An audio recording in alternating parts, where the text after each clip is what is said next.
And you absolutely, absolutely need different varieties, like we just talked about. But you need them in different colors. Por favor. Please, please, please, please. So many times I get this like colored logo from a client and it's only one and it doesn't even have a transparent background, but that's a Ah, separate thing we'll talk about in a second, the different types of logo files you need. But it's like in color and I was like, "Great, but I need to put your logo on like a colored background in your brand colors and now you can't see your logo. Like you've got to give me a white and a black version of this too, please, mm-hmm, because you need mm-hmm. it. Like it is an absolute must for your business." Welcome to Go Get Great, the podcast for aspiring entrepreneurs and ambitious small business owners. I'm your host, Brittany, owner of Brittany Miller Socials and mother of 3. Go Get Great is all about helping you make life and business work together. You'll learn about the fumbles that helped get me and my guests to where we are today so you don't have to make them. So come join the journey with Go Get Great.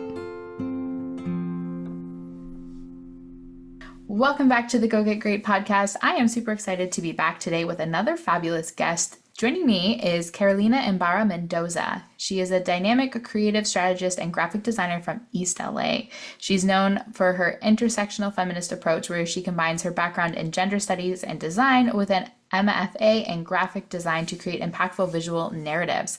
She's committed to community engagement, and she actually serves as a board secretary for the Feminist Center of Creative Work, a board member for the Montebello Historical Society, and creative director for LA Free Waves. Carolina's work is driven by a passion for using design to empower marginalized communities and foster positive social change, which is wonderful and why I'm so excited to have her joining me today, because we are going to have an absolutely amazing conversation about branding for your business. Now, before you tune out, I promise you that you will learn something from this episode, even if you have a brand already for your business.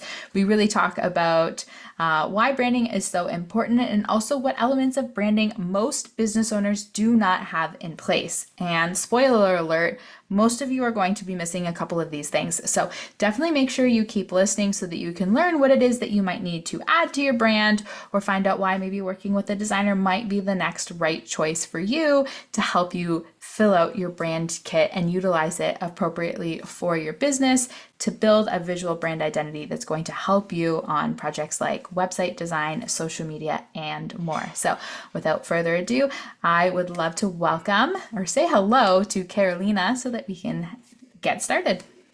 All right. So thank you so much for joining me today, Carolina. How are you?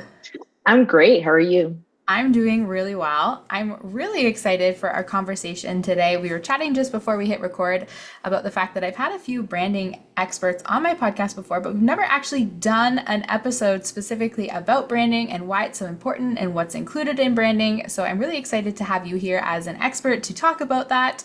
But before we get started, would you mind just introducing yourself for anyone that doesn't know you yet? Sure. Hi, I'm Carolina.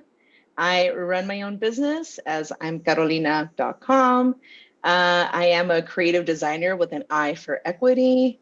I do a variety of services from branding to web design and print. I like to not limit myself in terms of the type of design I like to do. And in terms of a potential niche, I consider myself as I do identify as a Latina feminist and or intersectional feminist. And I do like to support like really great causes that help the community, especially here in Los Angeles. So that's So we've had the privilege of working together, which is why I was so excited for you to be here today. And actually, your introduction reminded me of a question that I had to ask when we first started working together. And I would love for you to just kind of explain it to anyone that's listening, in case we kind of talk about it a little bit more. About what is intersectional feminist? ooh, yes. So, it's a type of feminism. So maybe some people are familiar with that. But specifically, intersectional feminism has to do with focusing on systems of oppression that impact people Mm. differently based on their race, class, ability, sexuality, and other characteristics. So while mainstream feminism may focus only on gender or sex, intersectional feminism understands oppression is an interlocking system. And just a note that this term was coined by Kimberly Crenshaw in 1989, the year I was born. Wow, I didn't realize it had been around for so long. Meeting you was the first time I had ever heard it used before. Yeah, it depends on the circles you're in, but Fair. I'm a board member of the Feminist Center for Creative Work, so it's very much we talk about it all the time. Hmm. And we get very like detailed in it sometimes. Hmm. But I do find that it's a very approachable concept that like many people would benefit, men including. And yeah, I could talk a lot more about any specific details, but that's a broad overview of what that is. Hmm. Well, we'll see how we're doing time-wise after we talk about branding. We may come back to that because I had so many questions and I went down a bit of a Google rabbit hole after I talked to you about that because I was like, I need to learn more about this. But transitioning back to kind of branding, I would love for you to start with just kind of like a general definition of what branding is, because I feel like a lot of business owners think they understand it, but they don't really see the full picture. Hmm. Yes. We could talk about branding in many ways. Hmm. I like to think of branding as basically it encompasses everything from colors to type, as in font, Hmm. and imagery used to communicate your brand story. Another thing we like to, us like designers and creators, we like to really create visual identity systems because fundamentally that is what a brand is, right? There's perhaps a singular concept, but it's broken down in many ways. The name of your business might have different outfits it showcases based on the venue. That's Hmm. analogy. And but fundamentally, visual identity, it comes down to the vision, the identity, and the graphics, and how all these come together, hopefully seamlessly or definitely consistently. That's usually Hmm. one of like the biggest like important things with a brand is you need to be consistent with it so that the audience could really get an idea of like who are you and like why are you the way you are. Hmm. Hmm. It's so true. So I think you kind of touched on my next question for you, but why is branding so important? And like as a social media manager, I can maybe speak to that a little bit after, but like from just like a general business perspective, why is it so important for a business to have their branding? And also, in my personal opinion, I think it should be one of the first things that you do as a business is kind of put this together, but maybe you can explain it a little bit better as why this is kind of a crucial first step for businesses when they get started. Yeah, I consider branding to be the visual representation of what your business is, right? Hmm. So it doesn't matter, like literally this applies to like every business or every trade. You're doing a service or you're making a product, right?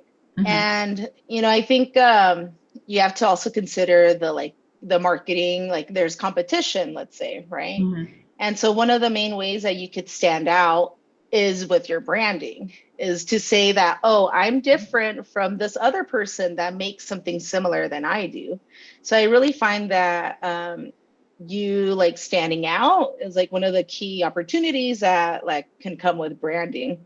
And with branding being consistent, that's really important too, because what you don't want to do is confuse your audience, right? If you start, some people, if they're not, a lot of people are not informed in branding and they might be like, I like these colors. And they start just using them because they like it.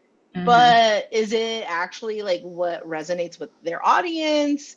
Is it confusing the audience? Actually, that would be maybe the biggest concern is like, you do not want to be confusing people. You want to be Hmm. accessible, make it as clear as possible. So when you have a branding, even if it's like simple, there's nothing wrong with it being simple. You just want it to be consistent. It's like Hmm.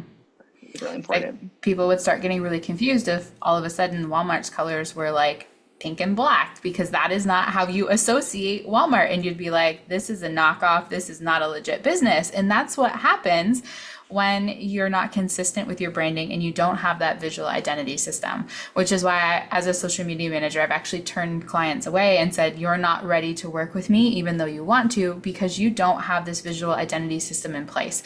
And I'm not going to create content that's like willy nilly and sporadic because everything that you are posting should represent your business, and you can't do that if you don't know what that representation looks like. And it also makes my job a lot harder too, because then I have nothing to work with. But I do really think that it's fundamental for businesses to kind of get their branding in place very early on. You can always change it later, but that comes with a whole different kind of marketing launch to rebrand yourself. But you've got to pick something and kind of get started with it. Yeah. What was I going to say? I just lost my train of thought. So I wanted to ask, you mentioned this briefly too, but what is included in branding? So that was what you mentioned, some of the colors and some of the type. It's more than just a logo is kind of what I wanted to get at, because again, we have businesses and clients that come to me and come to other people that I work with, and they're like, okay, well, I have a logo. And I was like, okay, but that's not enough, especially when you can't tell me what fonts are in it or whatever, because we need this consistency. So kind of how would you put together, the technical term is a brand kit. So what all would you include in that for a business owner? Right. One of the ways I like to explain that would be considering like a brand style guide. Okay. There's also the idea of a brand style sheet, if it's like a brief version of it. But a style guide is supposed to have a little bit of everything that includes not just like the branding, but also, again, what's your mission? What are your values? All those like important buzzwords are really important with developing that brand. Usually it's primarily the foundation in which a brand is built on. So for example, I could break down some parts. Creative direction, what's included in that? Perhaps you would include a mood board. What's like the look and feel of it, right? Your adjectives, what adjectives speak to your audience / represents your business? What about your brand voice? That's really important too, right? Like how are you going to be very friendly and very chill and not very formal? Or do you want to come off like a professional and very serious? Like that, like matters in how you write the captions and how you write the emails. Then in terms of more the brand strategy, right? That has to do with your purpose, your values, differentiators, positioning statement, target audience, all these like really important. That's why it gets like really heady. Like a lot of it is like just like we're just like talking about your business really. And fundamentally, then once we start getting to the branding elements, that's when you have your primary logo, right? But let's also have a secondary logo for, and then a submark. And then in the guide, usually with my guides too, it's really common to include usage. Like this is how to use the logo. Don't do this, do that. Don't stretch. Don't change the colors. Ideally, once a brand designer delivers you a logo, it's pretty much done. Assuming it's been approved, it's done. And it's not supposed to be like messed around with because that could also, again, kind of interfere with the integrity of it and the consistency aspect. And then after that, you get into colors, the fonts. And in some guides, you could also include collateral and applications. So that's more on how does a brand look once it's on, once it's on like a business card or an email signature or something. So you had a few different things in there that I want to dive into. So one of the first ones that you said was that it also includes your brand voice, which is kind of how you sound as a business. And I think that's something really important that people don't think about when they're designing their branding. But I have seen businesses that are like meant to be super fun and light, and yet their logo uses very thick, dark black fonts. And I was like, there is a very big disconnect between how you want to sound and how you are visually representing your business.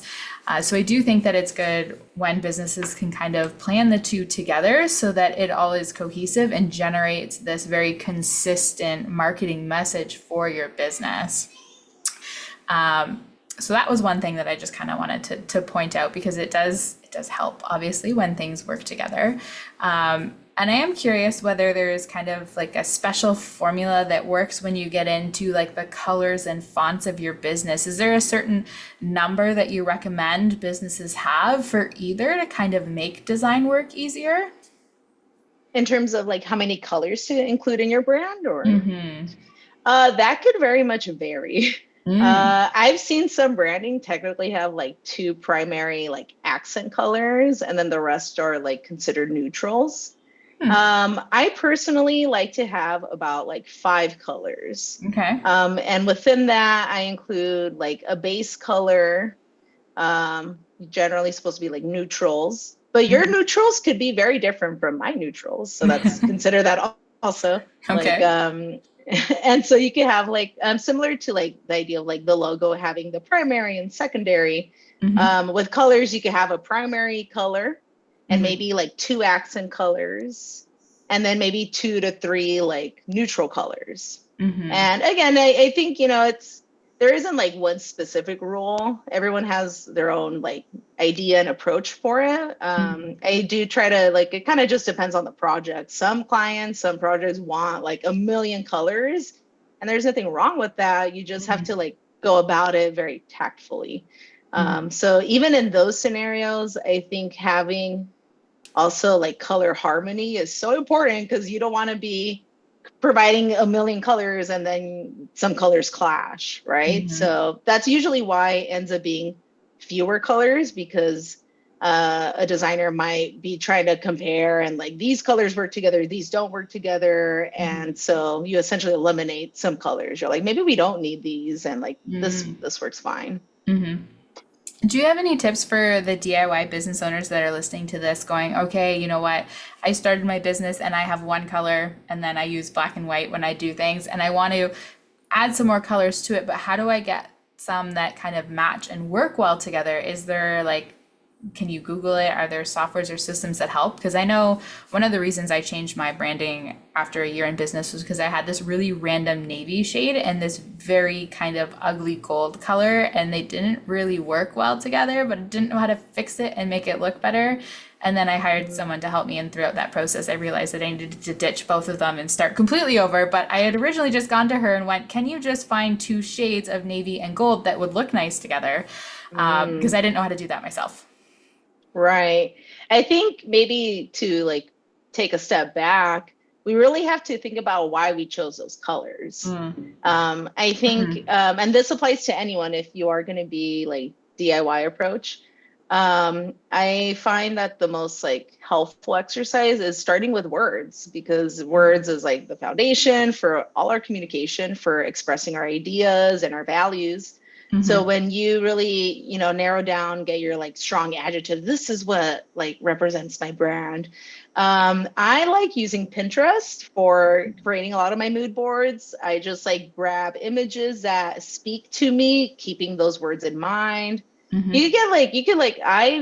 find it designed very playful, like make a game out of it, right? So maybe each word, find a few images that represent that word. And then you look at all the images you got and maybe start like curating it. Like, okay, which like feel good together as a collection. So doing that kind of curation, do your little mood board, you have these images, and the images don't have to be like other logos. It could literally be architecture. It could be furniture. It could be outfits. Like really, it's more about like, think of like feelings, think of emotions. So what kind of, what feels right to like, oh yeah, this beach image really, like, I really like it. All right. And once you start looking at all these images, one of the ways that as designers, we like to create a color palette, you could just pull directly from that, get an eyedropper, lots of websites, but like literally just start seeing like what colors are being used in the images that I already like filtered. And so once you get that, like, again, it's a bit random, right? It can feel a little bit like, oh, these colors don't, like, this is weird. I was not expecting that. Or other times you could be happily surprised. You're like, whoa, okay, these are really good colors. And I think it's good that you, even with your approach, you were trying to like, well, maybe do I need to like alter it slightly? So that's a really good skill to develop, that like maybe this is close to being the right color. Do I need to darken it? Do I need to lighten it? Needs more saturation, it needs less saturation. Maybe in the show notes, I can include one other creator that I would recommend. Name's not popping up right now, but I use one of her services where she has a really great website where you could basically generate your colors in a way that's like makes it really easy. Yeah, so maybe I'll follow up with that. But yeah, and she has a lot of free content on her TikTok where she like literally all she does is color. So like please check her out. I'll follow up. Okay, that would be cool. It'd be cool for a lot of things too, not just your business branding, but it's like all the time I'm like trying to decide what paint colors I need in my house. So like this was us on the weekend. We're like, all right, we finally finished our shed. We need to paint our shed. So I'm standing in front of this giant wall of colors, incredibly overwhelmed, knowing that I need a darker color for the actual siding and a lighter color for like the accent work on the shed. And I'm just like, I can't find two things that look nice together. So then I'm like flipping through the pamphlets where they've kind of pulled things. And I was like, thank goodness for these, because otherwise I would just walk away not knowing what I was doing and what I needed. Another one, there are, I bet if you were to Google, like maybe it's about Googling the right terms. So you could look up like color harmony, complementary colors, right? I wanted to show if it shows, at least for some people. Okay. This is like a little keychain that I've been like, so it's more decorative for me, but it technically serves, I'm showing a keychain that has essentially like rainbow colors. And then on the inside, I know it's going to be impossible to see, but on the inside, what's nice is it basically has a window into the colors. So it tells you immediately like which are the complementary colors. So technically, even with what you had said earlier about there being a blue and a gold color, based off of basically a color wheel, you could see that the blue and orange are meant to be complementary. So maybe again, in terms of like, if you had to change the tone, maybe instead of it being more on the yellow side, it needed to be a little bit more on the red side, and then you'd achieve this like complementary color. Because colors could match and unmatch in various ways. Some designers or some brands, they might choose colors that look a little funky, but like that might be intentional, right? Right. That's true. That is true. Okay. I like that. So something else you mentioned that I wanted to kind of note a little bit more is you mentioned a primary and a secondary like logo type. Why is that? So let's say like generally speaking, if your business name, let's consider if it was like a long name and it was like 2-word business name. Very easily, you'd at least at minimum have 2 versions of that logo. One would be maybe horizontal, where the words are next to each other, like in a sentence. But you might also have like stacked or vertical, where they would be on top of each other. And you might think like, well, what's the difference, or why do I need that? But it's very helpful because there's going to be numerous scenarios where that sentence version is not going to look very good.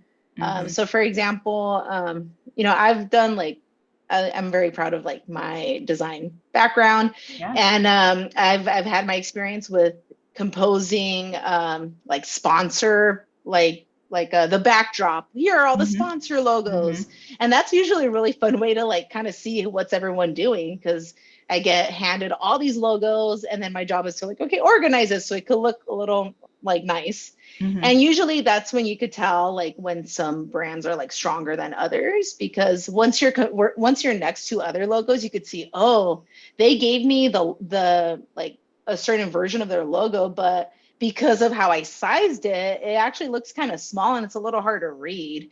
And I might be thinking, oh, I wish they would have given us more options. I wish it would have given me a stacked version, because stacked version maybe based off where that fits, I'm able to make it essentially look bigger and more legible. So fundamentally, you want your branding to be legible, clear, accessible. And giving yourself those options are like really critical in that. You don't want to be stuck with like just one logo because you can't anticipate all the scenarios that you're going to be using that. So generally for professional designers, we want to give you like the foundation. Here's like 2 like main lockups and maybe even other versions too, depending on your icon, if you have one, or like any other features. If you want it with the tagline, what does it look with the tagline?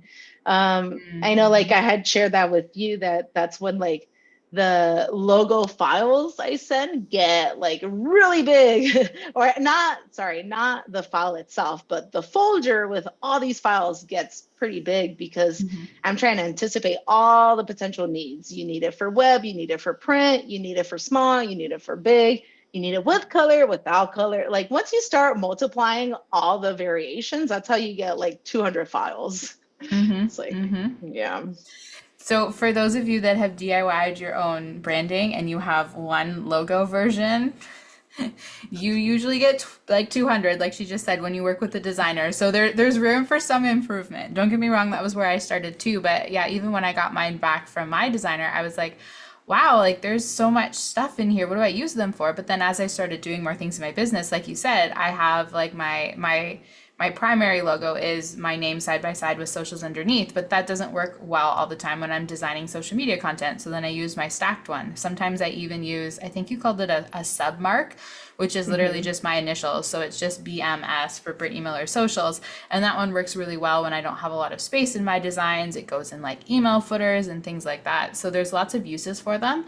And you absolutely need different varieties like we just talked about. But you need them in different colors. Por favor, please, please, please, please. So many times I get this like colored logo from a client and it's only one and it doesn't even have a transparent background, but that's a separate thing we'll talk about in a second, the different types of logo files you need. But it's like in color and I was like, great, but I need to put your logo on like a colored background in your brand colors and now you can't see your logo. Like you've got to give me a white and a black version of this too, please, because you need it. Like it is an absolute must for your business. At minimum. So how about this for the ones that are DIY? Because I love supporting people who are just starting off or don't have the budget for it. That's fine. I love giving tips and like resources. At minimum, if you do have one logo, let's say, yeah, like stacked, vertical, whatever. Okay, like let's say you have one logo. At minimum, I think that's a really good point to take away from. Please have at least a black and white version, also transparent backgrounds. And that's usually once you get into file types, which, you know, at least, you know, Google is very accessible. So you could always be like, well, how do I make the background transparent? What is that? Yeah. Yeah, if you're designing your logo in Canva, Canva helps because you just check the little box that says transparent background. But you can only do that if you select the correct file type. So, want to tell us what different file type options there are for logos? Ooh, several. So let's say I'll narrow it down to print versus web, because that's fundamentally like when those files really make a difference. You don't want to, you know, annoy a designer when you give them the wrong thing and then they're like, how do I use this? Doesn't work. Okay. So for print, you know, you could in theory have the like native file, or in my case, it might be like an Illustrator file, like period AI, not to be confused with the other AI.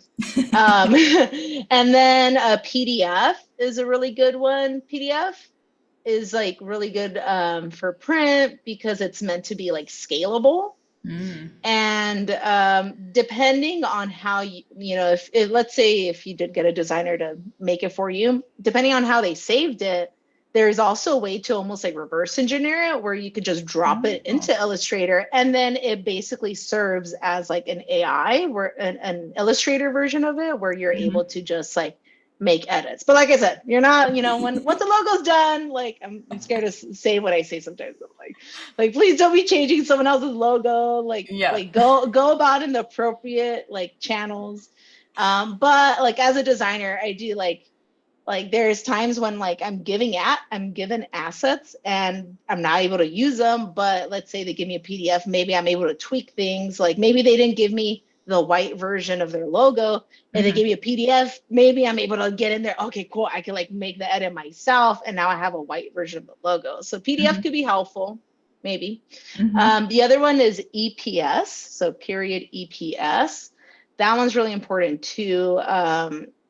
Yeah, it's that one's like one of my favorite files for print because Mm-hmm. it really just like preserves the graphic in a way that it's not going to get like distorted. Also similar to PDF in terms of like it could be like scalable. Mm-hmm. So that's important for print. For web, it's a little more flexible. So you can use JPEG, sure.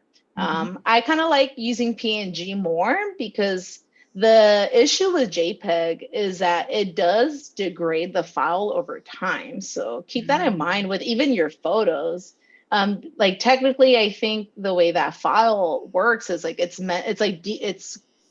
compressing the image. Mm-hmm. So if you keep saving and like sending the same JPEG, after a while, you're gonna start seeing it's just information gets lost. That's what happens with a JPEG. So JPEGs are nice when you want something that's light, something that's going to be on the website, maybe won't take up too much space, sure, but consider that. Mm-hmm. And so that's why PNGs, I'm personally like really into using PNGs, which can be kind of heavy, like Mm-hmm. in terms of memory, but I feel like it's useful because it allows you to also have the background be like invisible, as you mentioned. Mm-hmm. SVG would be another file that's like very common for web files. It's meant to be a lot more optimized for web use. But yeah, there's like many files depending on your needs. Mm-hmm. But the good news is that you've made this really easy for anyone that's listening and trying to scramble notes down quickly. She actually has a free resource that you can go and download, and I'll put the link in the show notes. And it explains what all these different file types are for your logos, where they should be used, kind of why you need them, and all of those wonderful things. So definitely go and grab that so that you have this. Now it's like a one pager. There's more pages in the guide, but this one page has all of this beautiful information. And I was like, oh my goodness, I wish I had this when I was talking to these clients and they're like, eyes are glassing over. They're like, Brittany, I don't understand what you need. And I'm just like, but I need it. And I know that I need it. And I don't know how to explain this to you. I know. It's like, I don't know if you ever see little design memes, but I think one of the funniest one is like when you think your client sends you like, let's say a PNG, and then you open it and it's like a Word document with like the image file in the Word, and they're like, there's the PNG, here you Yeah. go. And I'm like, oh, my head hurts. But yes, please check out that free resource. Mhm. I really think I like it's something that I feel like is so fundamental to like many businesses, to any Mhm. business, to any creator. And that's why I wanted it to just be a free thing. I'm not planning to ever sell it because I fundamentally do believe this is like core information, core education that like we all should, know. I know that like media literacy is something that's like becoming more and more like even like in high schools, I'm learning that they're Mhm. like getting classes on it. And I'm like, yes, we like I needed that, like we need that. Yep. And so I feel like in the world of design, I do think knowing the terms, knowing like why would I need that file, like what's the big deal, what is the difference. I like Mhm. created more like actual like definitions of each of these file types, so you could be Mhm. very like clear, oh, this is why this might be better for them, that. And Mhm. so then when you work with a designer, you might be able to again speak the same language. You could be like, oh, sorry, I Mhm. thought that was a PNG, okay, let me Hmm. For sure. And it's not just designers too. Like it's anyone that you would work with or hire to help you in your business, they need access to these resources. So social media managers, sometimes even copywriters need some of this stuff. Virtual assistants that you're working with. If you're, hired a designer to do your branding, but then you have another designer that's helping you build the actual collateral for, marketing campaigns and things like that. Like there's so many different times that you need these things. Even sometimes just being a guest on podcasts, I'm asked to provide, headshots and logos and things like that that can be used to market the episode. So you need to know what it is that these people are looking for and what to send them, because if they don't have it, they're just not going to use it, and then it hurts your marketing potential. So, which is incredibly unfortunate. So I kind of just had like a fun, light question, since we've just talked about so much, we can say industry jargon, but like helpful information. But can you tell when a business has DIY'd their logo versus having it done by a professional? Ooh. If the logo's pixelated, I think that could be kind of a dead giveaway. I'm like, what happened here? Yeah, I think that might be for me, like, yeah, I think that would be like the top like giveaway.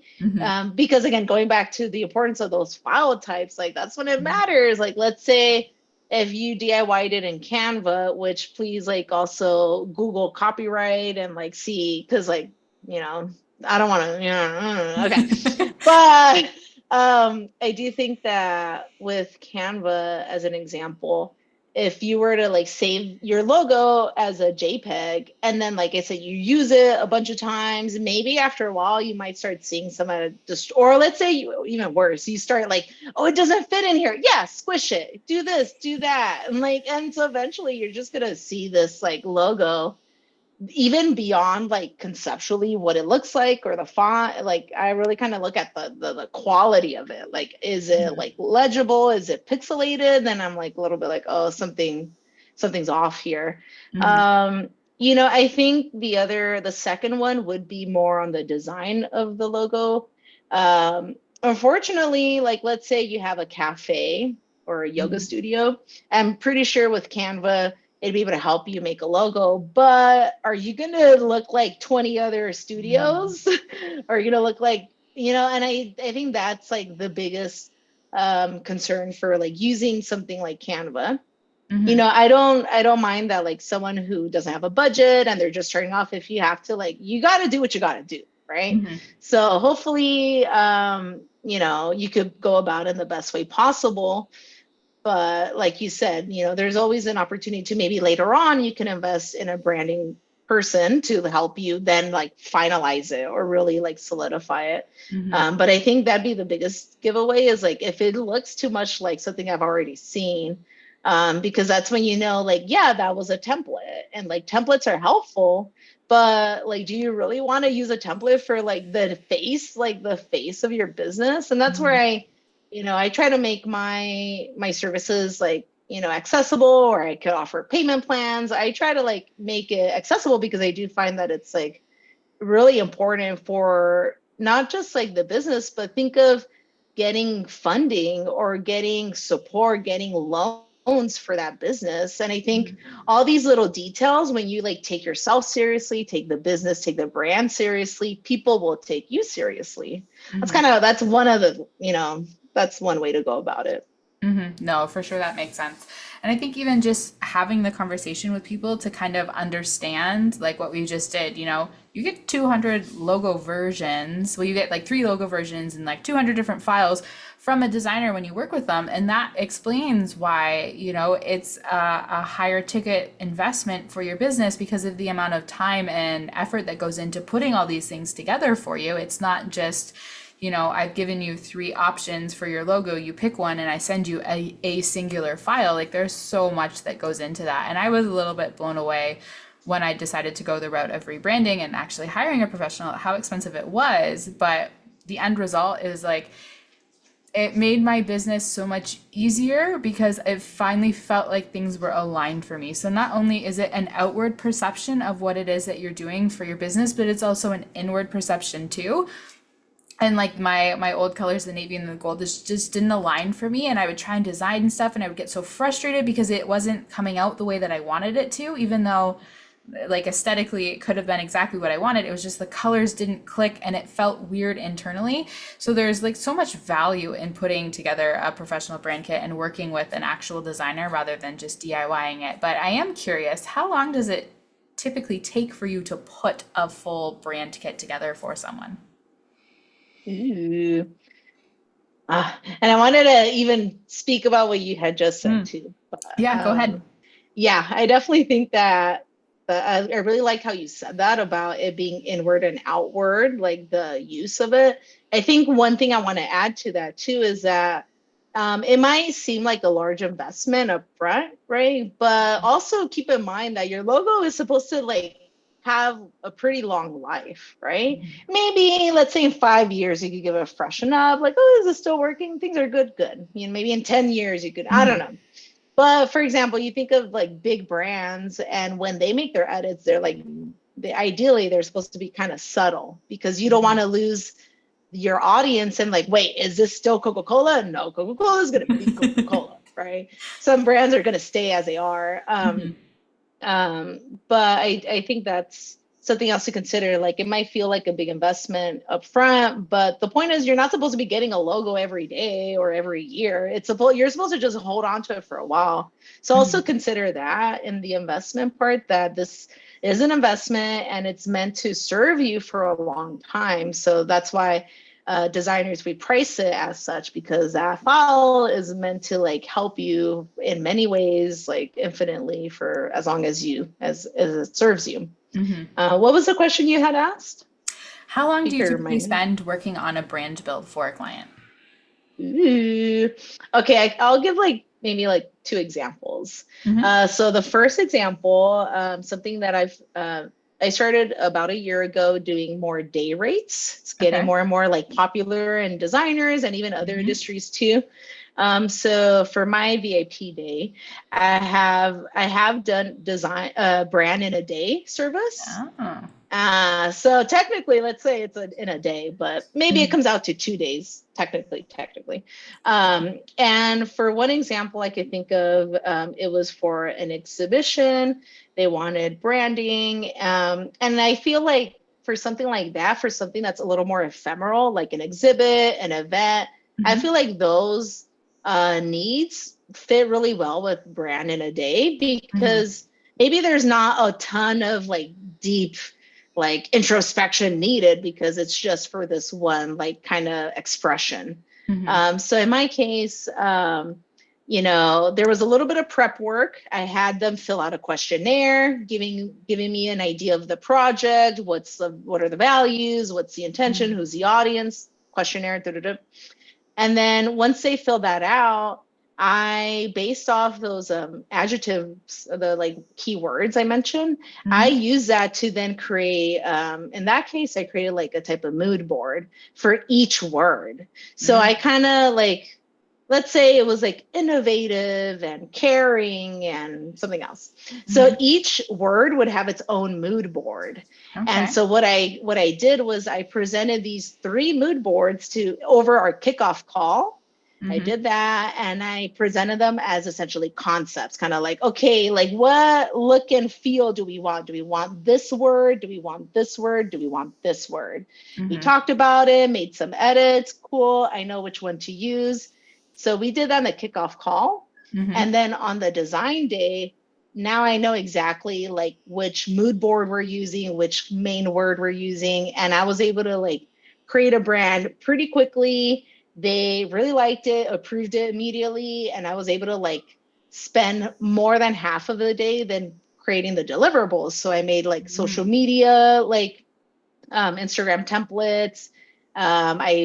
In terms of like saving out that logo itself, it does not take to me very long time, because there's a program I use to like automate a lot of it. But yeah, essentially it's like it's able to generate all these files. And so I'm just like, and like, it's almost like hit print kind of mode. So once I do that, depending on, again, the usage of it, sure, maybe a style sheet might be needed. But in that case, in theory, I was able to do it to one to 2 days, let's say. If it's a more like thoughtful and there's more budget in there, I would say like 3 days is like a good amount, because maybe the first day we could focus just on like, again, getting deep into the values of service. One of the exercises that are really important is just like getting at the why. Like every time you answer, just more why. Oh, I started this marketing business because I like to help people. Why? Well, I'm noticing, people's Instagram sucks. Why? Oh, because they don't know that. I don't know. Just like why? And in theory, at the end of it, you should be getting to a point that's really like, wow, I didn't know my business does this for that reason. Like you might actually have some like clarity in your own like. I feel like that's something else that like a brand designer can really help with is like giving you clarity in the thing you're doing because you're like in it, and I'm sure you can relate to, we both run our own businesses. When you're in it, it's a little harder to get the big picture. So when you hire someone or you get help from someone that helps become a mirror, and then they're saying what you're saying, then you start digesting it differently. So I think like, for example, if you want to do like a longer brand experience, maybe one day could be just on getting a lot of those values, the mission, getting that like solid, and then moving on to then the concepts, which concepts. I like to do more like mood boards as concepts because I'm a fan of the one concept approach, which, I feel like, I don't know how helpful it really is to give someone who's not a designer all these design options. Like in theory, a client might want that. They're like, I want options, like give me A, B, and C. But like the point is like, you're hiring me to help you. I want to make it easier for you. So I like to provide the options early on in the mood board exploration stage. And then with that, I could explore many ideas, but I'm going to just present the one that I'm like, this is what I recommend for you to use. And I take it a step further. I apply it in mock-ups. I'll show it to you. This is what it looks like on a t-shirt, on a flag, so that you could get an idea for, oh, okay, this is your concept and this is how it would like live. And, again, edits are fine. So you could always like pivot, change, so maybe by the third day, then you're just like doing the deliverables and we're just focusing on a style sheet, this and that. For the style guide I mentioned earlier, that's like way more detailed. I might even dedicate a full day to that because I include a lot of mock-ups. And for a lot of those deliverable mock-ups, like they might end up actually being like templates that you could use, So also consider that. No, that's totally fair. And, as a business owner, a lot of times I feel like the narrative that runs through people's head is, oh, I don't need that because it's just me. But, at some point your business is going to get to the point where it's not just you and you're not doing everything and you need these resources in place. So speaking from personal experience, like I hired some VAs to help me with different things, and I actually hired an official employee for my business back in like December that did not pan out for various reasons. But one of the things that I very quickly realized is I loaded all of my brand collateral and stuff into Canva. But when I worked with the designer, she gave me multiple copies and versions of things, which was great. But one of the things was like multiple color options for my logo. And later I decided that I just wanted just like my primary, the pink and the blue, but all that other stuff was there. I just kind of was storing it. So then as she was in my Canva account designing stuff that I'd asked her to put together, I found all the time that she was using different versions of my logo, even though I had like very clearly explained, this is the one that you should be using, but I didn't have like a physical, like 1-page resource to give her so that she could refer to it. So then it's all about, how much they remember when you talk to them. And if you're creating like a long-term relationship with a VA or a social media manager or something like that, it's really great to have that kind of resource that you can give them that they can refer to all the time without having to bother you or without sending you stuff that needs to be reviewed. And then you've got to send all this feedback back about stuff that you've already told them just because you didn't have those resources in place. So I definitely think that there's value in doing a full brand with a designer, but like the style guide, like you mentioned, because it is, it's definitely something that's needed. Yeah, at minimum, a style sheet. And like I said, Pinterest, really great for inspiration. There's a bunch of really nice little examples of a brand sheet. And like essentially there's not much to it, right? You include maybe the primary logo, maybe the submarks, the colors, maybe a pattern if there's a pattern in there. And it's just all in one page. I think what would be more helpful with it being the style guide, the guide being like the longer version of it, is exactly like that. You could actually give like rules and guidelines for when to use it. So like you said, I want like this primary logo is the one we're going to be using for all deliverables. And then maybe a next page could be like, when, if the background is very busy and colorful, then you could include maybe the white version or the black version. Then, you create the rules, and that's why it's a guide, because you do want to be like helpful to whoever's helping you. Yeah. For sure. Yeah. And especially too, if you have a brand that has a lot of colors in it, like mine, I think I have 5 or 6 colors. So I guess that's kind of standard. But when I first got it, I was like, wow, this is so many. Like, how do these colors all work together? And I find that I have certain color combinations that I really like and certain color combinations that I don't like at all. So like all of that needs to be documented too, so that someone can very easily pick up and act like you in your business and do the things that are going to look good and also visually represent yourself in a way that works. So like I should have one that's specific for my podcast and the colors that I use for my podcast versus like what I do. Like I'm creating a new email sequence right now, or email series, and I want specific colors for that one so that when people see it, they can very easily identify, oh, this is different than what Brittany normally sends me, and then this is the value in it. So even within your own business, you'll have specific color combinations and things that need to go together for a specific purpose, like an event that you're running, kind of like what we talked about earlier. So having that one pager or that guide, if you can put together a full guide, would be really helpful. So I feel like we've talked about a lot of different branding things. Who knew there was so much to a brand? I mean, the two of us, obviously, but maybe not the people listening. But is there anything else that we kind of haven't covered that you'd really like to mention? Ooh, I'm full of resources. So I have a book recommendation that's not even about branding, but it just came to mind, called Company of One. Highly recommend it for people who are more like solopreneurs, freelancers, or businesses like yours that are maybe primarily one person, maybe with other helpers.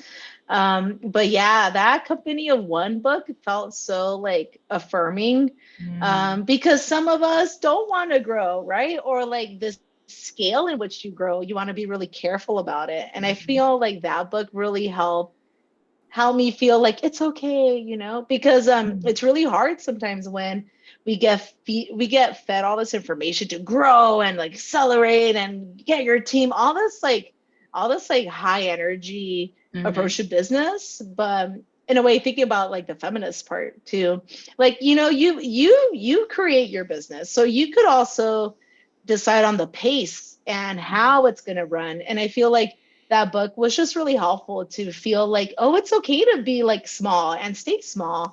And I guess following up with that, one of the lessons it gives, it's, the importance of having systems and automating things, because you want to make things easier for you, especially if it's primarily you. You shouldn't have to, every time you work with someone, have to explain to them, use these colors. Oh, here's this. And like, it's like that just creates so much more work on your end too. And again, so maybe also consider like, in terms of how useful these style guides could be, the whole brand package could be, is that that's one less thing for you to have to worry about, right? It's already done. It's this big old package, and you're just like, here it is. There's a guide, go for it. So I think that's really important to remember, is like how helpful systems are, because ideally they're meant to like help you. I used to think systems were very like constricting, or like, I'm like too much of a rebel. I don't want that. But like, I feel like, with the stuff I'm learning, I'm like, no, I could see why having a system, having a process, it makes things easier for everyone involved, right? And doesn't matter what service you do, if you could like replicate it, that's when you've like, you have a good thing going for you. And ideally the branding should just be the thing that like helps you like feel confident about it, feel like, yes, like I got it, I'm here, you should want to work with me, you should want to buy my things, like that. I find it as, it's like a confidence boost. I did my own rebranding like around the same time I started doing day rates. And I'm like very happy with it, because I feel like, it's funny when I think of my old branding, I think I had like as a designer, we could get a little crazy, right? So, okay, sure. I had several color palettes I've played around with, but like Mhm. at one point, I'm remembering one that was like pink and blue, because as Mm. a feminist designer, I'm thinking like, oh yeah, I want to speak to like gender and like women empowerment. So I'm thinking like Mm. maybe I could play with like the gender blue and pinks, da da da, Mhm. right? And I feel like when I look at that branding now and the font I used at the time, I just something about it felt off. Like I was like, you know what? I felt like it was very performative. And Mm. I was like, okay. And so I feel like I finally took time to like give myself my own treatment of like branding and like get to the values. And like I like went to town on it. Mhm. And I feel like what I came out with, I was like, yes, this now feels like I got it. Right. And I feel like, Mhm. and it's not because it's anything was like arbitrary. It wasn't even because I like these colors. No, it's like way more than that. Like I really had to like sit with like, what is it really that I'm into? What am I really passionate about? Or like, why am I passionate over these things? And so when I Mhm. really thought about it, I was like, yeah, I really like supporting like improving like what is like social impact, and like I want to be a positive force for that. Well, what does that mean for me? I identify as Latina, I'm Mexican American, Mhm. and I don't know, I felt like I just like allowed myself to really like get into my own branding, to then be like, oh, okay, now I feel like now I got it. So I feel Mm. like the fact that I even as a brand designer, like we have to remind ourselves too that like the importance of checking in with yourself and being like, am I in alignment? Mm. Because I do feel like what happens like visually or like outside of yourself, it represents what's happening on the inside. And that's why, again, even going back to what we were saying earlier, I do feel like if I see a brand that's like not really serving, not it's not really there, I do question the quality of the thing they're trying to sell me, Mhm. right? Mhm. Like it like takes a lot of trust. The trust is really important, a lot of trust to like move past that like impression, that like first impression feeling. Mhm. And so I feel like whereas if I work with someone or I want certain products and I feel like everything feels in alignment, then you feel Mhm. like, okay, this is it makes you feel like this is the right choice for you. Oh, no, that's so true. And I mean, this is kind of a tangent, but along the lines of what you were just talking about, even sometimes within a business, if a business has done a really good job of, doing their branding and maybe they've hired a professional web designer and it looks great and that's what you see, but then you go to follow them on socials and it's like a totally different feel and a totally different vibe. You're like, I don't know about this. This is kind of weird. And that it really all does come back to what you just said about trust. And your branding helps build trust with your audience. And that is why it's so fundamental and why we've been talking about this for a while now, and why I won't work with clients who don't have a brand kit in place for their business now, because you can't build trust and you can't establish trust on social media to then make sales, which is what everyone wants, unless you have those pieces in place. So if you're listening to this and you're like, okay, it's time to revisit my branding because we have not checked all these boxes that we've been talking about, then don't reach out to me because I'm not going to be able to help you at all. So, how can they find you? Hi, yes, please find me on my website. I'm carolina.com. I'm also on Instagram, I period M period Carolina. My full name is Carolina Ibarra-Mendoza, and so that's where I came up with the I'm Carolina. I thought it was clever as a brand designer 10 I years do ago. like it. And I'm glad, again, talk about like trust, right? I feel like I had to trust myself too, to be like, I'm just going to go for it. It's a business of me. This is my name. Mm-hmm. And I feel like it has been helpful that I've used it for like about a decade now. And I feel like Wow. having that level of like familiarity, even with Mm-hmm. myself, like this is the name. I didn't go through 5 different studio names to like get to where I am. No, I pretty much like I kind of stuck with what felt good and Mm-hmm. made improvements along the way, and that's fine. Mm-hmm. But yeah, please reach out. I also have a resources page where I do link a lot of things. I could really nerd out. For any designers listening, I'm a fan of the future. Future spelled without the E at the end of future. Highly recommend their YouTube channel. Great. And also actually for even business owners, if you want a little more insight, it's like really interesting. Some of their breakdowns get really, really deep sometimes. So, but yeah, there's a ton of resources. But yeah, I'd love to help. If anyone else needs branding help or design help, please reach out. Yeah, awesome. Okay. Well, thank you so much for being here and chatting with me today. I definitely learned a lot and reaffirmed a lot of things that I think, even though I'm not a designer. So I'm glad that I am on the right track when I give clients all this information and recommendations. Yeah, so to those of you listening, thank you for making it this far, and we will see you next week on another episode of the Go Get Great podcast. Thank you so much for tuning in to Go Get Great. I hope you found some useful tips and tricks that can help you make life and business work together. If what I said resonates with you, please share it on social media, and don't forget to tag at Brittany Miller Socials so that I can celebrate you for taking those first steps towards achieving greatness.